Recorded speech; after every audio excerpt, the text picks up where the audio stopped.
A paz seja convosco, amados irmãos em Cristo Jesus. Você também é ouvinte da palavra do Senhor que não conhece o Evangelho. Seja bem-vindo. Te convido, nesse instante, a se inscrever no nosso canal. Também dar um like no vídeo para que essa obra tenha uma amplitude, tenha um alcance maior. Vamos falar acerca do casamento? Vamos tratar desse assunto tão delicado nos dias de hoje? Pois bem, nós temos as melhores versões possíveis ao nosso alcance, né, para que nós tratemos desse assunto tão importante e de tão, vamos dizer assim, de forma que tem sido banalizado nos dias de hoje, né, que as pessoas, por diversas questões ou uma questão tão banal, adentram ao divórcio, adquirem um outro matrimônio, e isso não é aprovado por Deus. Então, aos poucos, né, essa é a primeira parte de uma série de 10 vídeos que nós vamos adentrar nesse assunto tão delicado e tão relevante para os dias de hoje. Pois bem, nós vamos ler na nossa versão King James a parte de 1 Coríntios, capítulo 7. Né, Paulo escrevendo, endereçado à igreja de Coríntios, acerca desse assunto, para reforçar aquilo que o nosso Senhor Jesus já falava acerca da doutrina e dessa parte que é tão importante para nós. Nessa questão possível, eu também vou deixar abaixo na descrição toda a concordância e tudo aquilo que a gente vai tratar nesse vídeo. Pois bem, nós vamos ler então 1 Coríntios capítulo 7. Ora, acerca das coisas que me escrevestes, bom seria que o homem não tocassem em mulher. Assim, ainda assim, para evitar fornicação, cada homem tenha a sua própria esposa e cada mulher tenha o seu próprio marido. O marido cumpra sua obrigação conjugal para com a sua esposa. Da mesma forma, também a mulher ao marido. A esposa não tem poder sobre o seu próprio corpo, mas o marido. E também, semelhante, o marido não tem poder sobre o seu próprio corpo, mas a esposa. Não vos defraudeis um ao outro, exceto se com consentimento, por algum tempo, para que se deem ao jejum e oração. E ajuntai-vos novamente, para que Satanás não vos tente pela vossa falta de controle. Mas eu falo isto por permissão, e não como mandamento. Pois bem, nós vamos parar um pouquinho aqui, porque nessa questão a gente tem alguns detalhes importantes para abordar. A igreja de Corinto era uma igreja que tinha muita mistura. Então o apóstolo Paulo teve um grande desafio com essa igreja em específico, porque eram outras culturas, pessoas que adentravam a esta igreja traziam seus costumes, às vezes pagãos, e Paulo teve um grande combate para que isso não se proliferasse no meio da igreja, porque houve tempos, né, como nos dias de hoje, em que o próprio enteado tinha relação com a sua madrasta, e aí acabava que isso contaminava a igreja era permissiva com isso, né? E não é diferente nos dias de hoje. Isso afetou muito a santidade da igreja e a comunhão do Senhor com aquela igreja naquele determinado momento. Mas Paulo veio dando essa exortação para que aquela igreja, não somente aquela igreja local, mas a igreja como um todo, chegasse a esse entendimento, né? Então vamos assim, por partes, porque Paulo especificou, né? O que eu achei bem interessante acerca do casamento, né? Que Paulo especificou reforçando aquilo que o nosso Jesus ensinava. No versículo 4 do capítulo 7, né, de 1 Coríntios, ele ainda continua: a esposa não tem poder sobre o seu próprio corpo, mas o marido. E também, semelhante, o marido não tem poder sobre o seu próprio corpo, mas a esposa. Isso não quer dizer, amados irmãos, que isso vai de pessoa para pessoa, de casal para casal, né? Existe um apetite, uma conotação sexual desordenada, e como já existia naqueles tempos, né?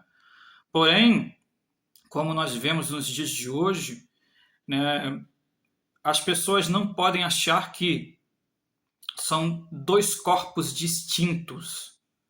Quando você se casa, você forma um corpo com a sua esposa. Quando você se casa, você faz um só corpo com o seu esposo. Então, no momento que o seu esposo sentiu o desejo, ou sua esposa querer um pouquinho mais você de forma íntima, é como o Paulo disse, não custa ceder, porque é um só corpo. Isso não quer dizer que tenha que ser de forma violenta, desordenada, sem consentimento, né? Porque hoje tudo gira em torno da sexualidade, que foi exatamente isso que Paulo reprovou naquela igreja local, né?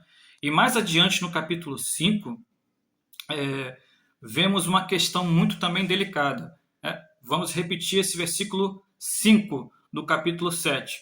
Não vos defraudeis um ao outro, exceto se com consentimento por algum tempo, para que se deem ao jejum e oração. E ajuntai-vos novamente, para que Satanás não vos tente pela vossa falta de controle. Pois bem, nós já vimos diversas situações, né? Tanto homem como mulher. Não, eu vou me consagrar diante de Deus e ele que fique por aí. Eu vou me consagrar diante de Deus e ela que fique por aí. Não é dessa forma que se comporta. Deus não aprova esse tipo de atitude. Eu já vi casais perderem o seu casamento, colocarem o seu casamento em risco por conta dessa ignorância, se bem assim nós podemos chamar.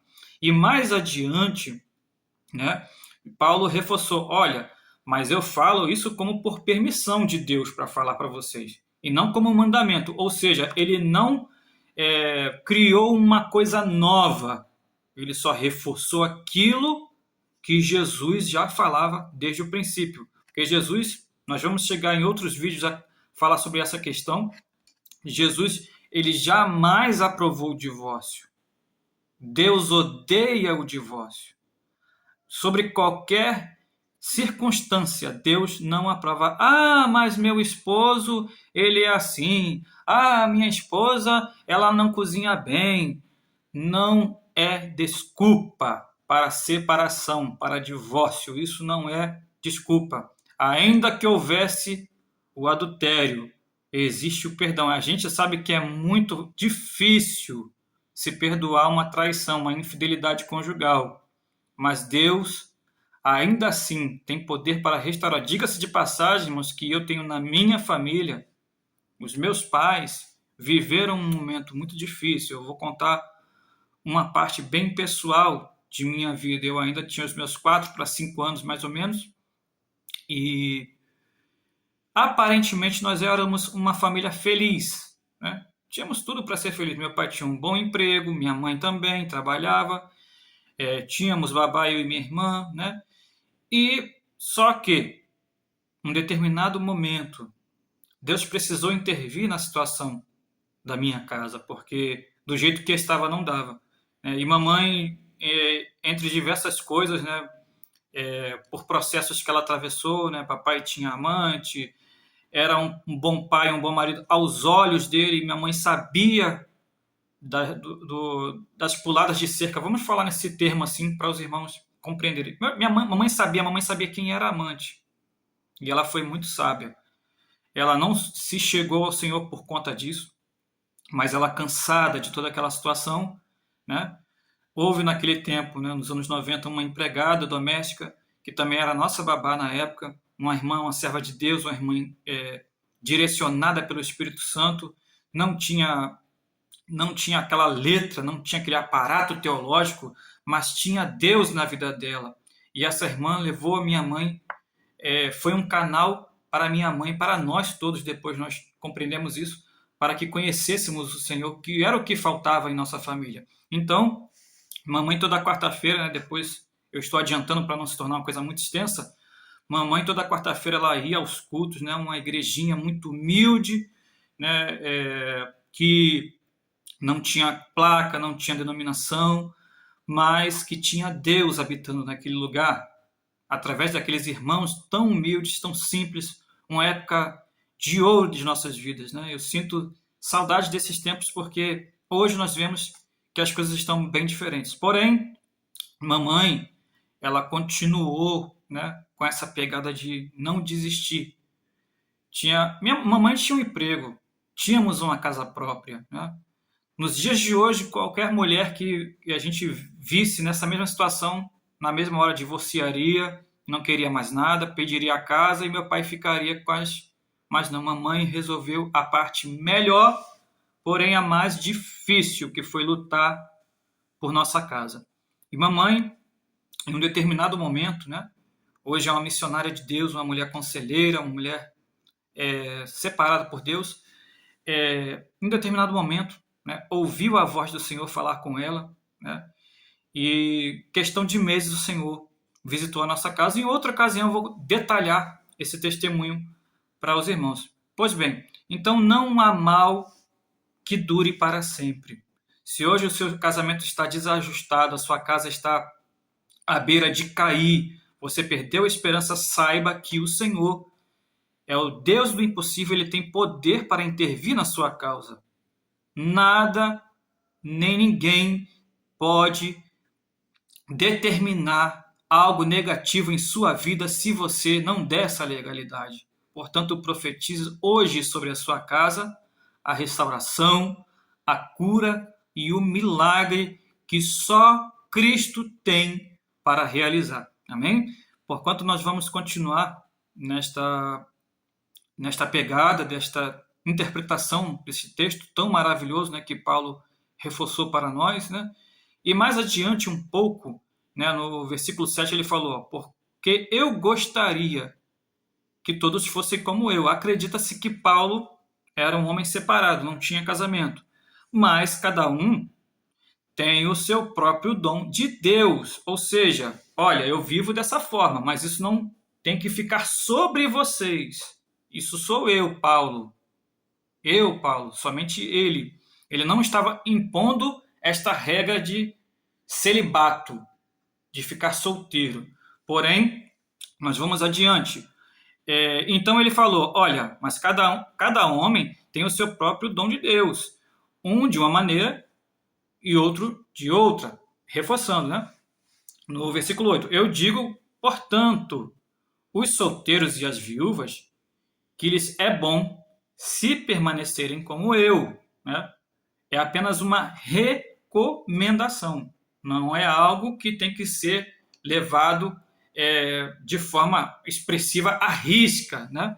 E mais adiante, ó, versículo 9, mas se não podem conter-se, casem-se, porque é melhor casar do que abrasar-se.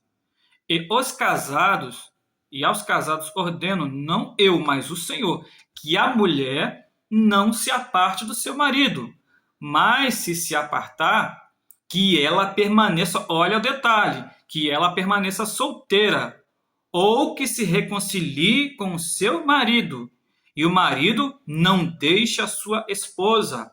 Mas aos restantes digo, não o Senhor, digo eu, ele disse, não o Senhor. Se algum irmão tem esposa descrente e ela consente em habitar com ela, não a abandone.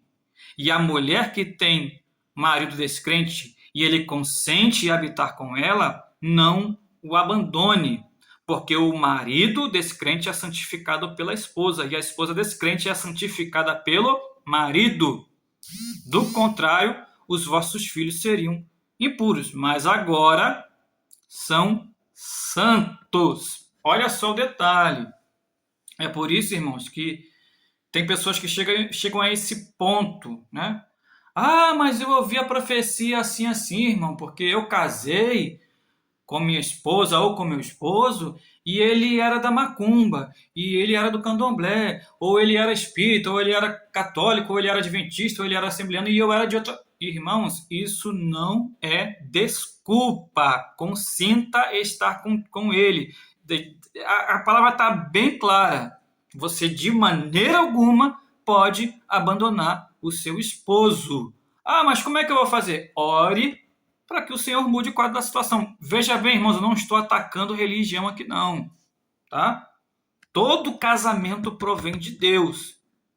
Seja ele feito na católica, seja ele... Não interessa. Casamento é algo específico, é uma comunhão, é uma partilha que simboliza, por isso que é algo tão sério, e muitos levam de forma muito fútil, muito banal.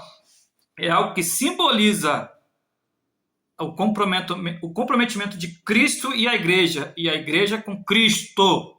É por isso que muitas pessoas chegam ao ponto de ouvir profetada por aí e acabam adentrando no erro, porque não leem como deve ler e não interpretam como deve interpretar, porque não tem o Espírito Santo. O Espírito Santo de Deus, ele jamais vai falar para você abandonar sua esposa. O Espírito Santo de Deus, ele jamais vai falar para você abandonar o seu esposo. De maneira alguma.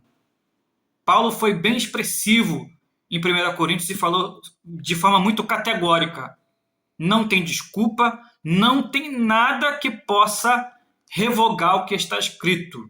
Porque tudo aquilo que está escrito, nós vamos dar conta de cada tio, de cada jota, de cada palavra, se nós fizermos ao contrário do que está escrito. E mais adiante, irmãos, me perdoe essa evasividade, mas é dessa forma que tem que ser, né?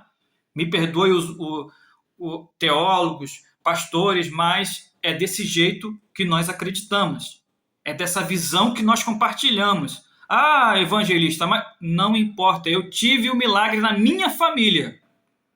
Eu vi os meus pais que estavam praticamente separados na mesma casa terem a sua vida restaurada. Se Deus tem poder para transformar, teve poder para transformar a vida dos meus pais, o que ele não pode fazer na sua vida? Ele pode fazer. É só você querer, é só você ler a palavra como se deve ler. É só você pedir ao Espírito Santo, que é o maior professor, para te ministrar aquilo que deve ser feito. E mais adiante, né, para nós não perdermos tempo, mas se o descrente se apartar, olha só, aparte-se o irmão ou a irmã. O irmão ou a irmã não está sob a servidão. Neste caso, mas Deus chamou-os para a paz. Ou seja, se separar, meu irmão, vai ficar solteiro. Deus não dá aqui nenhuma desculpa para divórcio, tá? E mais adiante, porque como sabes, ó esposa, se tu salvarás o teu marido? Ou como sabes, ó homem, se tu salvarás a tua esposa? Mas, assim como Deus distribui a cada homem, como o Senhor chamou a cada um, assim ele ande. E assim eu ordeno em todas as igrejas. Ou igreja, porque a igreja é um corpo, é uma unidade, né? É algum homem chamado sendo circuncidado, né? Isso em específico para aquela época, porque haviam homens eunucos, né? Não é como os dias de hoje, né? É alguém chamado estando incircuncidado, né? Que era na antiga aliança, e ainda os irmãos judeus têm esse procedimento, né? De tirar a carne do prepúcio, né? Do órgão genital masculino dos filhos aos 8 dias, né? De nascido. Não se torne circuncidado. A circuncisão nada é. Isso aqui já é uma outra parte, né? A circuncisão nada é. E também a incircuncisão nada é. Mas sim a guarda dos mandamentos de Deus. Olha só como é que é muito importante a gente entender, porque nesse meio tempo, né? Já é um outro foco, é um outro assunto. Existiam os irmãos judeus que tinham os irmãos gentios que se convertiam a Jesus, e esses irmãos judeus queriam que esses irmãos, depois de velhos, se circuncidassem. E Paulo disse que isso era desnecessário, senão que se guardasse os 10 mandamentos, né? Que é algo de extrema importância, né? E essa parte de Coríntios, né, ela é muito expressiva, ela é muito importante para que a gente chegue a esse entendimento, né? Então, hoje, como eu já disse antes, as pessoas banalizam. né? E mais adiante, nós vamos ver no capítulo 20, no versículo 24, né? Perdoe. Irmãos, cada homem permaneça com Deus naquilo que foi chamado. Ora, com relação às virgens, eu não tenho mandamento do Senhor. Contudo, eu dou a minha opinião. Olha só. Veja bem. Seria a mesma coisa que um pastor hoje chega, olha, eu posso falar acerca disso, mas é a minha opinião. Porque a palavra diz outra coisa. Isso aqui não pode ser revogado de maneira alguma, sobre hipótese alguma, né? E mais adiante, ó. Contudo, eu dou a minha opinião, como alguém que tem obtido misericórdia do Senhor para ser fiel. Suponho, portanto, que isto é por causa da aflição presente. Ou seja, ninguém suporta ficar solteiro. Ninguém suporta, nem tanto mulher como homem. Tem que ter o seu marido, tem que ter a sua esposa, porém, de forma que seja no Senhor. Mas, evangelista, eu, quando casei, a gente estava em uma outra situação, em uma outra religião. Não importa. Isso não invalida o que foi feito, né? Ah, mas a gente só tem o casamento no civil. É casamento do mesmo jeito. Ah, a gente só mora junto há muitos anos e a gente está em fornicação. Irmãos, pelo amor, vem cá, vamos chegar a esse entendimento. Durante tantos anos de casado ou de morando junto, seja lá qual for a situação, teve outra mulher? O seu esposo teve outra mulher? Não teve. Você teve outro homem? Não teve. Então, que fornicação é essa? Ah, tá falando por causa do papel, da formalidade. Ora, não tem condições? Pegue uma aliança, chame alguém, um pastor, né, um líder, apresenta diante do Senhor o matrimônio. O papel no civil, seja união estável, qualquer união que seja, a gente vai falar isso mais à frente, isso não quer dizer que o que foi feito diante do Senhor é invalidado. Muito pelo contrário. Se nós vemos pela Constituição Federativa do Brasil, o casamento religioso tem tanta valia como o do civil, né? Isso é lei, isso é Constituição, né? Mais adiante, nós vamos ler, né, para a gente não perder um pouco o foco. Suponho, portanto, né, vamos repetir esse texto. Suponho, portanto, que isto é bom por causa da aflição presente. Eu digo que é bom para o homem estar assim. Estás ligado a uma esposa, não busque desligar-te. Estás desligado de uma esposa, não busque esposa. Não busques esposa. Ou seja, divorciou, filhinho. Fica quietinho. Divorciou porque quis. E aí você volta o texto e você vai. Então, você não aguenta ficar divorciado? Vai lá e reconcilia-te com a tua esposa que você deixou para trás. Foi isso que Paulo disse aqui. Não disse para você casar com outra pessoa e constituir um novo relacionamento, um novo matrimônio, né? É o que muitos líderes, é o que muitos pastores erram, e eu sou estritamente contra isso, irmãos. Isso é uma deturpação maligna que eles fazem, porque é muito conveniente chegar um membro muito rico, né, na igreja, uma pessoa recém-chegada, tá lá, tá, não, vamos deixar quietinho, não vamos mexer. Isso já acontecia nesses tempos aqui, irmãos. O que acontece hoje é uma continuidade, né? É uma continuidade. Então, não, vamos deixar ele quietinho, porque ele tem uma oferta maior, ele tem um dízimo maior, ele tem uma condição financeira muito atrativa. Não vamos deixar. E aí ia se permitindo dentro da igreja esse tipo de coisa. E aí a igreja ficava contaminada, como nós falamos lá no começo desse vídeo. E aí o que acontecia? Era uma igreja reprovada por Deus, né? Então, vamos adiante mais um pouquinho, né? Mas, olha só. Mas se casares, olha aqui a pegadinha, não pecas. Se casares com a mesma esposa que você deixou para trás. Não está falando de você casar mais uma vez, né? E se a virgem se casar, ela não peca. Olha só, ele falando em recomendação também aos solteiros. Porém, os tais terão tribulações na carne, que é o casamento. O casamento é um desafio diário. Não é uma coisa que você vai... não é só levar um presentinho para sua esposa ou para o seu esposo, é procurar agradar em todas as coisas, né? Se doar, né? Ser maleável, né? É claro que nós, homens, temos a responsabilidade muito maior, né? Temos que ter uma estrutura muito melhor. E eu digo que eu ainda estou aprendendo isso. Não sou diferente dos demais irmãos, né? Então, e ele disse, ó, porém, os tais terão tribulações na carne, eu quisera, melhor dizendo, poupar-vos. 29. Mas isto eu vos digo, irmãos, o tempo é curto. O que importa é que os que têm esposa sejam como se não tivessem nenhuma. Isso quer dizer que você vai abandonar sua esposa, vai pro futebol, vai mais não sei o quê, e vai se distrair. Não! Se comporte em santidade. Se comporte como solteiro, respeite, ame, mas não seja pegajoso. Olha, essa é mensagem para mim também, que sou casado há 11 anos, né? Não é uma coisa, não foi uma brincadeirinha de igrejinha, de casamentinho, de casinha. Não, irmão, isso é muito sério. Isso é muito sério. Porém, as pessoas hoje levam de forma muito banal. Casamento não é uma coisa que você peça assim, igual eu vejo muitas pessoas. Então não casa. Se for pensar dessa forma, se der certo a gente separa. Se não der certo a gente separa, melhor dizendo. Irmãos, então não casa. Fica solteiro o resto da vida. Senta. Desculpe o termo, desculpe a ignorância. Senta numa bacia de água fria e fica quietinho.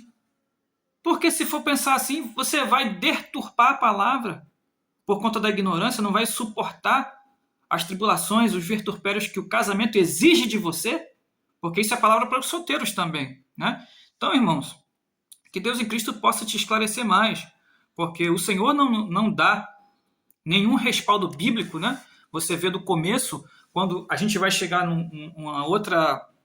No próximo vídeo nós vamos abordar acerca desse assunto, né? Dando essa continuidade, que quando o Senhor no Gênesis fez, macho e fêmea os criou, né? Palavra que muitos conhecem. Portanto, deixará o homem, o seu pai e sua mãe, e unir-se à sua esposa e serão ambos o quê? Uma só carne. Por exemplo, tem casais aí, né? Olha essa parte de deixar o pai e a mãe. Não é deixar que você vai ignorar seu pai e sua mãe, você vai ser ríspido. Não, não é isso. Mas tem casais que vai casar, vai morar no mesmo terreno que o pai e a mãe. Não vai dar certo. Esse casamento tende a fracassar. Um casal planeja, vai morar em um terreno, parte do terreno do pai e da mãe, ou em cômodo dividido do pai e da mãe, ou na mesma casa. Tem casais que chegam a casar, vão morar na mesma casa. Meu Deus, não deixou o Senhor cumprir na sua vida a palavra, né? Esse casamento tem a tendência a fracassar porque não seguiu os padrões divinos, né? Então, irmãos, são muitos detalhes que nós vamos abordar, né? E para nós terminarmos, né, essa questão, né, nós vamos ler a parte que é muito importante também, né? O Senhor especificou acerca disso, né?